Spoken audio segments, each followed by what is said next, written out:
Study IQ IAS, अब तैयारी हुई अफोर्डेबल।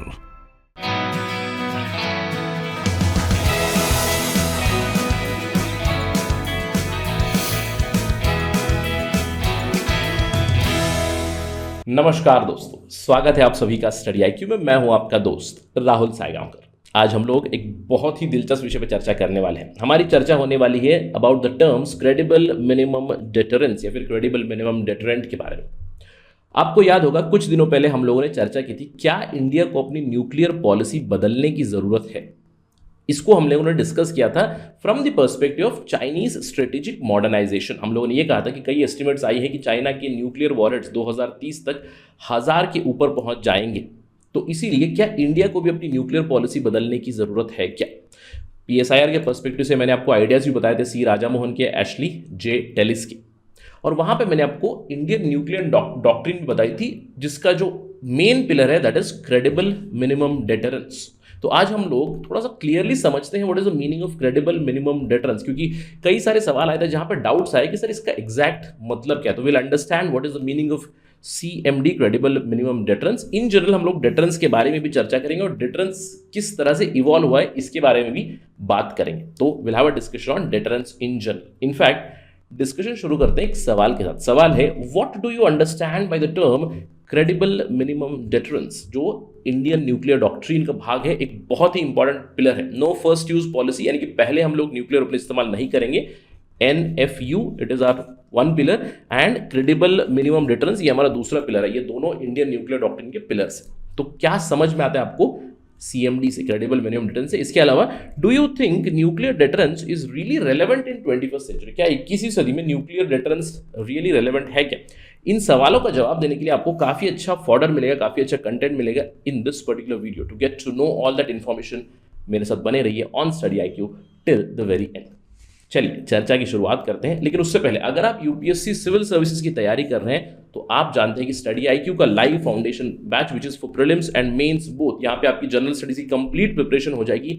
ये 1 अगस्त 2022 से शुरू हो रहा है। You have to remember from 1 August the batch is starting. कुछ ही घंटे आपके पास बचे हैं, मैं कहूंगा ये पूरा कोर्स जिसमें आपको 900 घंटे से भी ज़्यादा लाइव क्लासेस मिलेगी, 1-to-1 मेंटरशिप मिलेगी, क्रिस्प हैंडमेड नोट्स आपको मिलेंगे, करंट अफेयर्स प्रोग्राम है, इसमें सक्सेस इन प्रीलिम्स प्रोग्राम है, ज्ञानवाणी सेशंस होंगे, रिटायर्ड ब्यूरोक्रेट्स के साथ आप चर्चा कर सकते हो, उनको सवाल पूछ सकते हो, डाउट्स आप पूछ सकते हो। इसके अलावा इसी पर्टिकुलर प्रोग्राम में आपको प्रीलिम्स की टेस्ट सीरीज भी मिल जाएगी। All this at a cost of just 18,999 rupees. लेकिन आपको ध्यान रखना है, you have to use the code Rahul live, तभी आपको ये प्राइस मिलेगा, क्योंकि company price is around 25,000 rupees. Remember RAHUL live without any spaces, अगर आप इस्तेमाल करोगे you will get it for 18,999 only. कुछ ही घंटे बचे हैं, avoid the last day rush, last hour rush, please enrol as soon as possible. चलिए चर्चा पे वापस चलते हैं और बात करते हैं डेटरेंस के बारे में। What is the meaning of deterrence? क्योंकि हमें अगर क्रेडिबल मिनिमम डेटरेंस समझना है तो पहले हमें डेटरेंस टर्म को समझना पड़ेगा। यही है कोर CMD का। डेटरेंस का मतलब है फ्राइटन, यानी कि दूसरों को डराना। डेटरेंस का रूट वर्ड है डेटर या फिर डेटरेंटम। ये एक लैटिन वर्ड है, डेटर और डेटरेंटम। डेटर का मतलब है basically to frighten the other person. In fact एक 1999 की मूवी भी है डेटरेंस करके। डेटरेंस इसी चीज पे है, न्यूक्लियर ब्रिंकमैनशिप पे। अगर हम लोग रियल लाइफ एग्जांपल्स की बात करें, डेटरेंस कहाँ पे काम कर चुका है या फिर न्यूक्लियर डेटरेंस कहाँ पे काम कर चुका है, न्यूक्लियर ब्रिंकमैनशिप के एग्जांपल की बात करें तो 1962 में क्यूबन मिसाइल क्राइसिस हुआ था। It's a classic example of nuclear deterrence. In fact अभी अगर हम लोग 21st सेंचुरी की बात करें, अभी जो युद्ध चल रहा है रशिया और यूक्रेन के बीच, वहां पे रशिया क्या कर रहा है? रशिया भी न्यूक्लियर डेटरेंस को ही इस्तेमाल कर रहा है। मल्टीपल स्टेटमेंट्स आ चुके हैं व्लादिमीर पुतिन की कि न्यूक्लियर ऑप्शन ओपन रख रहा है, अगर नेटो इन्वॉल्व होगा then nuclear option is open. Putin has already mentioned this, right? तो न्यूक्लियर डेटरेंस कहीं ना कहीं इस्तेमाल हो रहा है अभी भी। These are the examples. लेकिन सबसे पहली चीज, डेटरेंस क्या है? Deterrence is a concept to frighten, ताकि दूसरा जो एडवर्सरी आपका है, एनिमी आपका है, वो अटैक ना करे, वो आप पे अटैक नहीं करे, राइट? इसका मतलब है डेटरेंस। अब सवाल ये उठता है कि सर डेटरेंस क्या कोई नया कॉन्सेप्ट है? क्योंकि आपने न्यूक्लियर डेटरेंस के बारे में बताया, तो deterrence in general is it something new? नहीं, बिल्कुल नहीं। डेटरेंस तो एज ओल्ड कॉन्सेप्ट है। मैं तो कहूंगा जब से लड़ाई चल रही है तब से डेटरेंस का कॉन्सेप्ट चल ही रहा है। डेटरेंस कन्वेंशनल वेपन्स के साथ भी इस्तेमाल हो चुका है पहले। इनफैक्ट अगर हम लोग बात करें मॉडर्न टाइम्स में, डेटरेंस को हम लोग कैसे समझ सकते हैं? Deterrence through game theory. Game theory में अलग अलग तरह के गेम्स होते हैं, जैसे कि चिकन गेम हो गया। चिकन गेम मतलब सबसे पहले पीछे कौन हटेगा, या फिर प्रिजनर्स डिलेमा गेम होते हैं। प्रिजनर्स डिलेमा में समझ लीजिए कि दो प्रिजनर्स को पुलिस ने पकड़ा है, दोनों ने मिलकर एक क्राइम किया हुआ है, दोनों को अलग अलग रूम में जिनकी इन्वेस्टिगेशन हो रही है।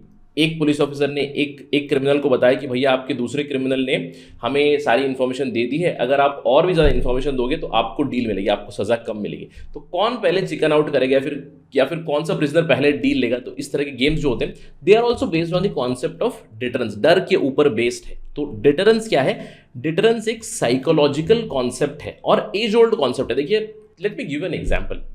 आपने कई बार हिस्ट्री में ये पढ़ा होगा कि एक राजा ने केवल 1 दर्जन सिपाहियों के साथ किसी किले पे कब्जा कर लिया या फिर किसी किले को डिफेंड कर लिया। अब क्लासिकली आपने देखा होगा कई बार जो राजा है या फिर उनके जो सिपाही है, कुछ ही सिपाही मिलकर फोर्ट की उन्होंने रक्षा किया। अब कैसे किया? Through the use of this deterrence only. अब देखिए, किसी किले को बचाने के लिए आपको 100 सिपाहियों की जरूरत पड़ती है टू डिफेंड, लेकिन उस राजा ने अपने जो सिपाही है 80 सिपाही उसने भेज दिए भैया कहीं पे और लड़ने के लिए। तो उनके पास 10 सिपाही बचे हैं, तो 10 सिपाही और खुद राजा है, किले की रक्षा करना है और दूसरा आप पे अटैक करने के लिए आए। लेकिन आप डिकॉयज को इस्तेमाल करोगे, जैसे कि किले के ऊपर अलग अलग डिकॉयज रहेंगे, और भी ज़्यादा तोपे या फिर फेक तोपे लगाओगे, जैसे कि सामने वाले को ये लगे कि यार किले में तो और भी ज़्यादा लोग हैं, लेकिन हमारे खबरें ने बताया था यहाँ पे केवल 10 से 1 दर्जन सिपाही है, लेकिन यहाँ पे तो और भी ज़्यादा लग रहे हैं। अगर मैं अटैक करूँगा तो मुझे भी काफ़ी नुकसान होगा, मैं भी हार सकता हूँ, क्योंकि किले में तो मैं घुस ही नहीं सकता, किले के बाहर से लड़ाई करनी है, तो ऊपर से ये लोग अटैक कर सकते हैं। तो इस तरह का साइकोलॉजिकल फियर होता है, जिससे कि अगर मैं अटैक करूंगा तो मुझे भी काफ़ी नुकसान हो सकता है, शायद मैं नहीं जीत पाऊँ। ये चीज़ होती है, ये क्रेडिबिलिटी दिखानी पड़ती है। और देखिए, पूरा जो डिटरेंस का कॉन्सेप्ट है, साइकोलॉजिकल कॉन्सेप्ट है, it depends on some assumptions. कुछ अजम्पशन पे ये रिलाई होता है। सबसे पहला अजम्पशन है कि एक्टर्स आर रैशनल, क्योंकि उनकी रैशनल थिंकिंग है। जो एक्टर है अटैक करने आ रहा है, वो सारी खबरें लेकर आया है, तो रैशनल एक्टर है कि सामने, जैसे कि मैंने बताया, अगर अटैक करने आया है, किले को देख रहा है, यार किले पे मुझे तो लगा था कि अंदर केवल 10 सिपाही है, लेकिन किले को देख के तो लग रहा है 100 सिपाही पूरे हैं, तो मैं अटैक करूँ या नहीं करूँ, इस तरह की थॉट प्रोसेस है। लेकिन अगर इरैशनल थिंकर हो, यार 100 हो या हज़ारों, मैं तो अटैक करने वाला हूँ, मुझे अपनी जान की कोई परवाह नहीं है, तो इस सिचुएशन में डिटरेंस नहीं चलता है। इसके अलावा actors should be mutually vulnerable, यानी कि अगर मैं अटैक करूं, अगर मैं ना जीतूं तो मुझे नुकसान भी हो सकता है। तो दोनों अगर म्यूचुअली वल्नरेबल है, तब जाके डिटरेंस का कॉन्सेप्ट चलता है। और जैसे कि मैंने आपको बताया, डिटरेंस एक कॉन्सेप्ट है जो साइकोलॉजिकल कॉन्सेप्ट है। It is based on credibility. अगर सामने वाले को, जो एडवर्सरी है, जो मुझ पर अटैक करने आ रहा है, उसको मेरी क्षमता के ऊपर भरोसा होना चाहिए कि अगर मैं हारूंगा या फिर अगर मैं जीत नहीं पाऊं तो वापस मुझ पे अटैक कर सकता है और मुझे काफी नुकसान हो सकता है। Right? So this is the meaning of deterrence. और डिटरेंस पहले से ही इस्तेमाल किया जाता है, एज ओल्ड कॉन्सेप्ट है।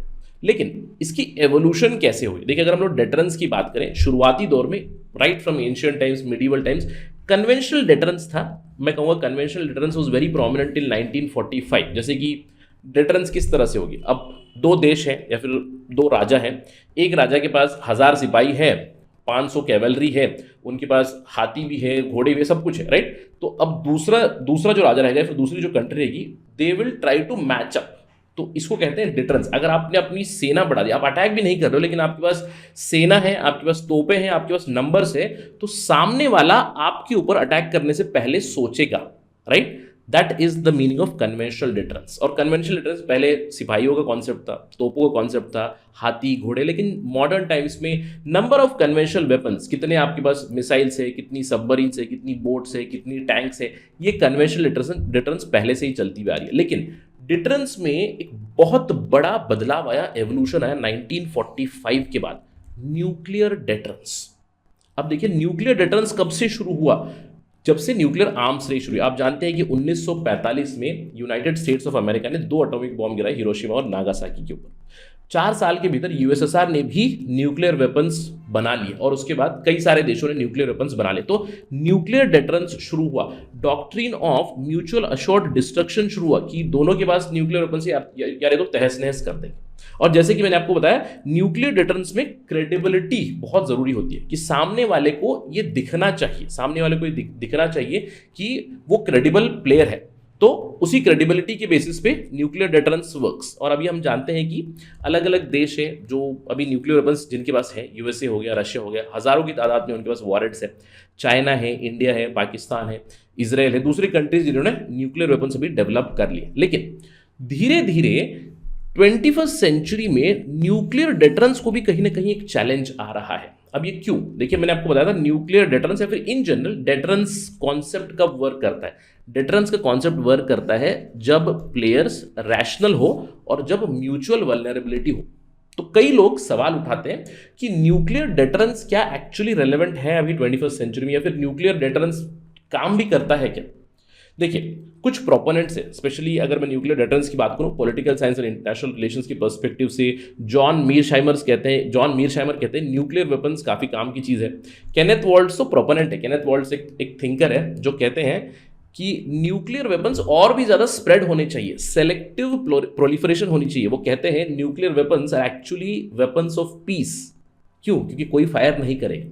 अगर वो कहते हैं 2 दर्जन से 30 देश हो जिनके पास न्यूक्लियर वेपन्स हो तो विश्व में शांति बरकरार रहेगी। तो एक तरफ लोग कहते हैं कि न्यूक्लियर डेटरेंस काम करता है, दूसरी तरफ लिबरल्स हैं जो कहते हैं कि न्यूक्लियर डेटरेंस काम नहीं करते, nuclear weapons are weapons of destruction.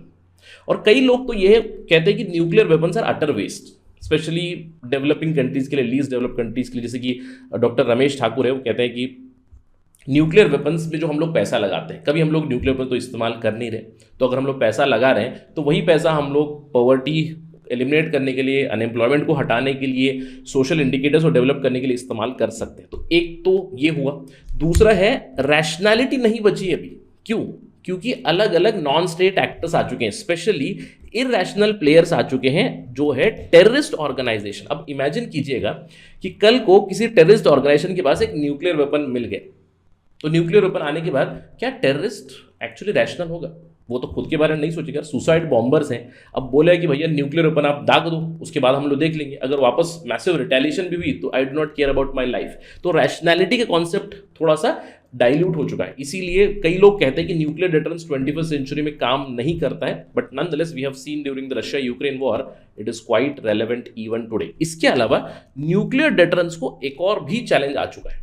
अब चैलेंज आ चुका है specially from the emerging technologies, जो नई तरह की एमर्जिंग टेक्नोलॉजीज आ चुके हैं। न्यूक्लियर वेपन्स तो थे ही थे पहले, अभी आपको रेडियोलॉजिकल वेपन्स मिलेंगे, आपको इलेक्ट्रोमैग्नेटिक रेडिएशन बेस्ड आपको वेपन्स मिलेंगे, आर्टिफिशियल इंटेलिजेंस बेस्ड वेपन मिलेंगे। तो जो एमर्जिंग टेक्नोलॉजी से ये भी चैलेंज बन रहा है न्यूक्लियर डेटरेंस को। लेकिन कहीं ना कहीं आज भी न्यूक्लियर डेटरेंस जरूर काम कर रहा है। Please remember this, but this is how it has evolve.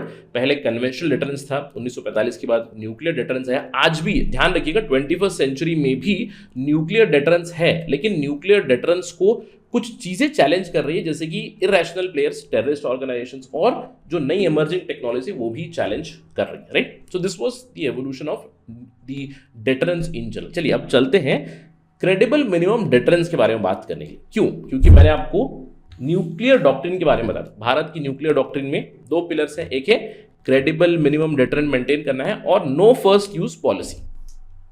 अब समझ में क्या आता है इस क्रेडिबल मिनिमम डेटरेंट से, क्योंकि इंडियन पॉलिसी या फिर इंडियन पॉलिटिकल डिस्कोर्स में भी इसके ऊपर काफी चर्चा हो चुकी है। क्रेडिबल मिनिमम डेटरेंस का मतलब क्या है? What is the meaning of this term?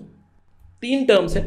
Deterrence, अब मैंने आपको बताया डेटरेंस क्या होता है, साइकोलॉजिकल कॉन्सेप्ट है। यहां पे क्रेडिबल मिनिमम डेटरेंस बनाना है, यानी कि एक कंपोजिट पोस्चरिंग है जहां पे मैं न्यूक्लियर वेपन्स डेवलप कर रहा हूं, लेकिन minimum number of nuclear weapons या फिर न्यूक्लियर डिलीवरी सिस्टम्स में डेवलप करूंगा और जो क्रेडिबल हो, ताकि दूसरा एडवर्सरी मुझ पे अटैक ना करे। अब आपके दिमाग में सवाल आएंगे, सर अगर न्यूक्लियर वेपन बना ही रहे हैं तो ये क्यों चल रहा है? क्रेडिबल मिनिमम डेटरेंस का ये फंडा ही क्यों है, या फिर इस तरह की एम्बिवैलेंस क्यों है? देखिए, India nuclear non proliferation treaty को साइन नहीं किया हुआ, हम लोगों ने एनपीटी को साइन नहीं किया। इसके बावजूद हम लोगों ने 1974 में टेस्टिंग की थी। पहले 1998 में हमारे वेपन्स भी न्यूक्लियर वेपन्स उन्होंने डेवलप कर दिए। तो 1998 में जैसे इंडिया ने किया तो पाकिस्तान ने भी कर लिया। 1998 के बाद इंडिया एक न्यूक्लियर हैव स्टेट हो गया। We have nuclear weapons, alright. तो उसी समय पे कई लोगों ने हम पे सैंक्शंस लगाए, तो इंडिया एक पराया स्टेट बन गया था, न्यूक्लियर पराया भी बन गया था, इन जनरल पराया स्टेट था। यूएस ने सैंक्शंस लगाए, कई देशों ने सैंक्शन लगाए। अब इंडिया को वापस आना था ग्लोबल लेवल पे, क्योंकि एलपीजी रिफॉर्म्स भी आ चुके थे, इकोनॉमी के ऊपर काफ़ी ज़्यादा एक एडवर्स इम्पैक्ट पड़ रहा था, तो इसीलिए हम लोगों ने एक डॉक्ट्रिन बनाई इनिशियल 21st सेंचुरी में 2002-2003 के आसपास, क्रेडिबल मिनिमम डेटरेंस का कॉन्सेप्ट लाया हमारी पॉलिसी में, जहां पे हम लोगों ने कहा हम लोगों ने न्यूक्लियर वेपन्स डेवलप किए हैं लेकिन हम इस्तेमाल नहीं करेंगे पहले, यानी कि नो फर्स्ट यूज पॉलिसी, हम लोग इस्तेमाल नहीं करेंगे पहले।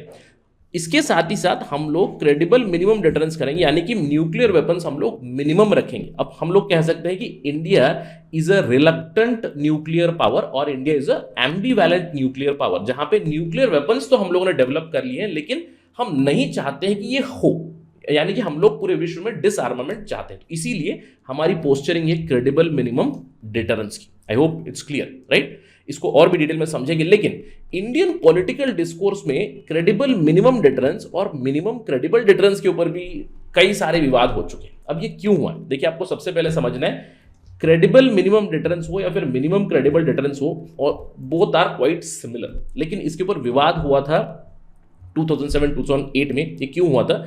क्योंकि उस समय पे प्रणब मुखर्जी, जब if I am not wrong 2007 में ही वॉज फॉरेन मिनिस्टर थे, राज्यसभा को संबोधित करते हुए उन्होंने एक चीज कही थी, we want minimum credible deterrence. तो इन्होंने टर्मिनोलॉजी के साथ थोड़ा सा छेड़खानी की थी, क्रेडिबल मिनिमम डिटरेंस, तो इन्होंने इस्तेमाल किया था मिनिमम क्रेडिबल डिटरेंट, राइट? अब इसको इन्होंने कहा था कि हमें ये नहीं पता कि एब्सोल्यूट टर्म्स में हम इसको डिफाइन नहीं कर सकते। ये क्यों नहीं कर सकते, थोड़ी देर में आपको पता चलेगा। लेकिन मिनिमम क्रेडिबल डिटरेंट जब टर्म इस्तेमाल किया तो इसके ऊपर काफी ज्यादा हो हल्ला हुआ था।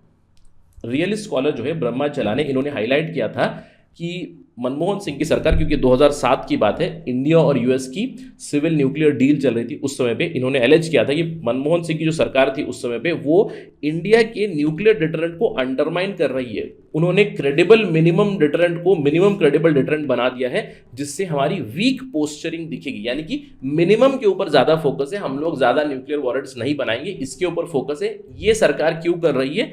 Indo US civil nuclear cooperation deal के चलते कर रही है। ऑल्दो इसके ऊपर काफी हो हल्ला हुआ था, but please try to understand, credible minimum deterrence हो या फिर मिनिमम क्रेडिबल डिटरेंस हो, दोनों टर्म्स मोर और less are same, but try to understand ये दोनों चीजें भी स्टैटिक नहीं है, दे आर नॉट एब्सोल्यूट, इन्हें हम लोग एब्सोल्युटली डिफाइन नहीं कर सकते। अब सबसे पहले तो क्रेडिबल की बात करेंगे। डिटरेंस तो आप समझ चुके हैं। क्रेडिबल क्या होता है? क्रेडिबल मतलब क्रेडिबिलिटी आपकी बढ़ानी है, क्रेडिट वर्दीनेस आपकी बढ़ानी है कि भैया आपके पास वो क्षमता है, यानी कि you are a credible nuclear power. अब क्रेडिबिलिटी आप कैसे बढ़ाओगे? अगर किसी को पता चलना है कि इंडिया एक क्रेडिबल पावर है, इसका मतलब ये होना चाहिए कि इंडिया के पास वो क्षमता है। अब क्षमता आप कैसे करोगे? एक तो आपको करना है कि भैया सीधे सीधे आप न्यूक्लियर वेपन फायर कर दो, अब ये तो होने वाला नहीं है। इस हिसाब से सबसे क्रेडिबल पावर कौन हुआ? यूनाइटेड स्टेट्स ऑफ अमेरिका, जिन्होंने 1945 में 2 न्यूक्लियर वेपन्स दाग भी दिए जापान के ऊपर।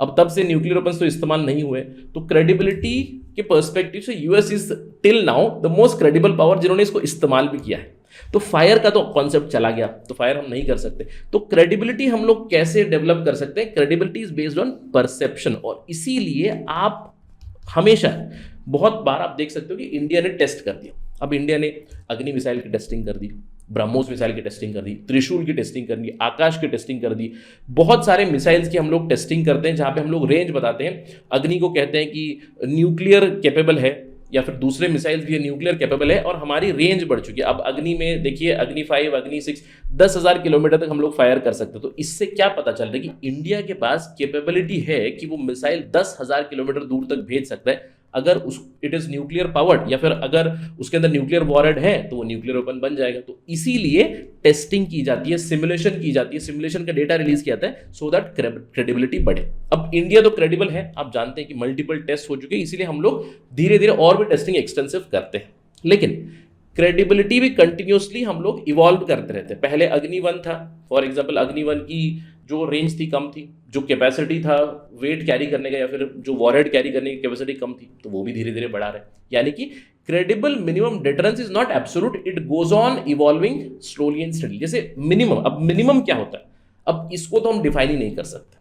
Minimum can not be defined in absolute terms. Minimum मतलब minimum number of warheads, minimum number of delivery system at any given point of time, जो dynamically बदलता रहता है। Please try to understand. हम लोगों ने चर्चा की थी क्या इंडिया को अपनी न्यूक्लियर पॉलिसी बदलने की जरूरत है, जहां पे हम लोगों ने कहा कि सरकार तो अभी बदल नहीं रही है, लेकिन आपको यह जानना है कि हमारा क्रेडिबल मिनिमम डिटरेंस का जो वैल्यू है या फिर क्रेडिबल मिनिमम डिटरेंस है वो धीरे धीरे इवॉल्व होता ही रहता है। क्रेडिबिलिटी जैसे कि टेस्टिंग की मैंने आपको बताई, नई नई टेक्नोलॉजीज, नए नए मिसाइल्स, मिनिमम नंबर भी बढ़ता रहता है। फॉर एग्जांपल हाइपोथेटिकल नंबर्स आपको बता रहा हूं, फॉर इंस्टेंस हम लोगों ने 1998 में टेस्टिंग कर दी, तो हमारा टारगेट होगा कि सन 2000 तक अप्रोक्सीमेटली यार 50 वॉरेट्स रखें, काफी है। It depends on your rivals, it depends on the buildup of your rival. शायद सन 2000 में 50 वॉरेट्स काफ़ी थे, लेकिन 2010 तक शायद वी नीड 100 वॉरेट्स, तो आज हमारे पास 100 से भी ज़्यादा वॉरेट्स है। अब 2030 तक क्या होगा, 2030 में शायद हम लोग 500 वॉरेट्स तक डेवलप कर दें, या फिर हम लोग अलग अलग डिलीवरी सिस्टम्स इवॉल्व कर दें। और यही होता है क्रेडिबल मिनिमम डिटरेंस का जो गोल पोस्ट है वो भी बदलता रहता है। और ये हम लोगों ने देखा है इंडिया और पाकिस्तान के पर्सपेक्टिव से भी जो गोल पोस्ट है वो कंटिन्यूसली बदल रहा है। पहले 50 वॉरेट थे, 100 वॉरेट, 150 वॉरेट, और भी बढ़ते जाएंगे। क्यों? Because there is mutual security dilemma between India and Pakistan. तो ये goal post credible minimum deterrence ये कोई फिक्स्ड नंबर नहीं है, ये कोई फिक्स्ड चीज नहीं है, ये गोल पोस्ट कंटिन्यूसली बदलते रहते हैं, ये आपको ध्यान रखना है। इनफैक्ट मैंने आपको बताया चाइना स्ट्रेटेजिकली मॉडर्नाइज कर रहा है अपने न्यूक्लियर कैपेबिलिटी, तो अगर चाइना न्यूक्लियर कैपेबिलिटी डेवलप करेगा तो इंडिया का भी जो क्रेडिबल मिनिमम डेटरेंट का जो गोल पोस्ट रहेगा वो भी बदलेगा धीरे धीरे। इसीलिए हम लोग एक्सटेंसिव टेस्टिंग भी करते हैं। इनफैक्ट क्रेडिबल मिनिमम डेटरेंस से जुड़े हुए कुछ और भी टर्म है, जैसे कई बार इस तरह के सवाल आ सकते हैं, what is the meaning of full spectrum deterrence. I hope कि आपको क्रेडिबल मिनिमम डिटरेंस का कॉन्सेप्ट समझ में आ चुका है। फुल स्पेक्ट्रम डिटरेंस एक और टर्म है। अब ये फुल स्पेक्ट्रम क्या होता है? देखिए, अगर हम लोग न्यूक्लियर वेपन्स टेक्नोलॉजी की बात करें तो एक स्पेक्ट्रम रहेगा। शुरुआती दौर में आप थोड़ा सा लो लेवल टेस्टिंग करोगे, फिर आप हाई लेवल टेस्टिंग भी चले जाओगे, फिर आप और भी ज़्यादा हाई लेवल टेस्टिंग भी जाओगे, अलग अलग डिलीवरी सिस्टम बनाओगे। फुल स्पेक्ट्रम का मतलब है कि आपके पास कंप्लीट रेंज ऑफ वेपन्स और complete range of weapon delivery system होने चाहिए। जैसे कि आपके पास टैक्टिकल न्यूक्लियर वेपन है, लोएस्ट लेवल पे शुरुआती दौर में टैक्टिकल वेपन है कि अगर मैं इस टैक्टिकल मिसाइल को फायर करूंगा 50 किलोमीटर की रेंज में सब कुछ तहस नहस हो जाएगा। या फिर आपके पास सेकंड स्ट्राइक कैपेबिलिटी हो, जहां पे बहुत बड़ा न्यूक्लियर वॉरेट है कि किसी ने मुझ पे अटैक किया तो मैं उनके ऊपर इतना भीषण अटैक करूंगा, मैसिव रिटेलिएशन करनी है, तो मैसिव रिटेलिएशन वाले भी आपके पास वेपन्स होनी चाहिए, वेपन्स डिलीवरी सिस्टम होनी चाहिए। इसके अलावा आपके पास न्यूक्लियर इक्विप्ड क्रूज मिसाइल्स होने चाहिए, क्योंकि आजकल मिसाइल डिफेंस सिस्टम बन रहे हैं कि आपने एक मिसाइल फायर की, अगर उस पर्टिकुलर कंट्री जिस पे हम लोगों ने फायर किया है, फॉर एग्जांपल हाइपोथेटिकल सिनेरियो, उन्होंने मिसाइल डिफेंस सिस्टम से उसको हवा में ही अगर फायर कर दिया तो it is useless, isn't it? तो न्यूक्लियर इक्विप्ड मिसाइल्स होनी चाहिए that can beat defence system. या फिर capability from the perspective of delivery, multiple dimension से आप डिलीवर कर सको, यानी कि लैंड बेस्ड सिस्टम्स हो आपके पास, land based weapons, land based delivery system, air based weapons, air based delivery systems, water based weapons, water based delivery system, submarine से आप फायर कर सको। या फिर अभी एक नया डायमेंशन भी आ चुका है, स्पेस बेस्ड वेपन्स और space based delivery system. This is called as full spectrum deterrence and perhaps we are moving towards this, not just we but other countries also. मैं कहूंगा इंडिया भी आगे चल के फुल स्पेक्ट्रम, अगेन ध्यान रखिएगा, full spectrum credible minimum deterrence की तरफ शायद हम लोग कहीं ना कहीं आगे मूव होंगे। So I hope it is quite clear now कि क्रेडिबल मिनिमम डिटरेंस का मतलब क्या है। पहले मिनिमम नंबर कुछ और था, मिनिमम क्रेडिबिलिटी कुछ और थी, अभी धीरे धीरे वो इवॉल्व हो रही है और कहीं ना कहीं चाइना की स्ट्रेटेजिकली डेवलपमेंट जो हो रही है उसके हिसाब से हम भी, हमारा जो CMD का जो पोस्ट है वो धीरे धीरे बदलेंगे। तो perhaps we might not be changing the nuclear policy, लेकिन हमारा जो गोल पोस्ट है क्रेडिबल मिनिमम डिटरेंस का वो धीरे धीरे जरूर इवॉल्व होता जाएगा in comparison to the adversaries, predominantly China और पाकिस्तान हम लोग कह सकते हैं, right? So this is the meaning of credible minimum deterrence. I hope it is clear to you. अगर इसके प्रति, न्यूक्लियर पॉलिसी के प्रति, डिटरेंस के प्रति कुछ चर्चा होगी, कुछ खबर आएगी तो हम लोग जरूर डिस्कस करेंगे on study IQ। But that is it right now in this video. अगर आपको ये वीडियो पसंद आई, you can always follow me on my social media handle @RahulSai222। और ध्यान रखिए कुछ ही घंटे बचे हैं अभी स्टडी IQ का लाइव फाउंडेशन कोर्स शुरू होने में। जल्द से जल्द एनरोल कीजिए उसके before 1 August 2022। Thank you for watching this. जय हिंद। स्टडी IQ IAS, अब तैयारी हुई अफोर्डेबल।